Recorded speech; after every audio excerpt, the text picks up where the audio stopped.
Bien, Idriss, est-ce que vous pouvez nous donner votre point de vue sur tous les débats, aussi bien économiques que philosophiques, métaphysiques, religieux? Qu'est-ce que vous en pensez?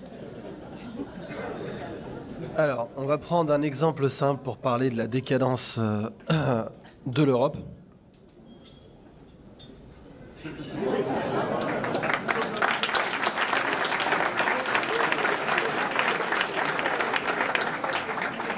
Voilà, vous remarquez que je l'ai levé comme le flambeau de la Statue de la Liberté.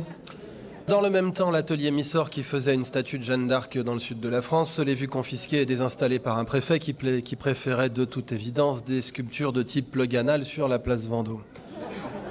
Ceci explique cela en même temps. L'Europe, c'était pas ça au départ. L'atelier Missor, donc on a encore de très très bons ateliers. Hein. Ce sont des héritiers de Rodin, ce sont des gens remarquables, et ils veulent proposer une statue de Prométhée en titane. Le titane est très très dur à travailler.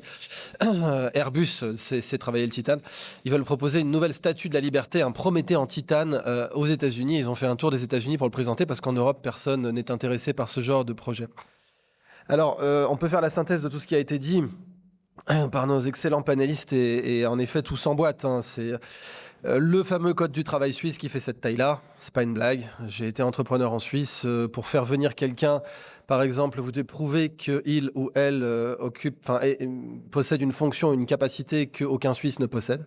Donc j'ai fait venir une mathématicienne ukrainienne dans une de mes boîtes. Il a fallu que je démontre que vraiment aucun Suisse ne pouvait se substituer à sa compétence.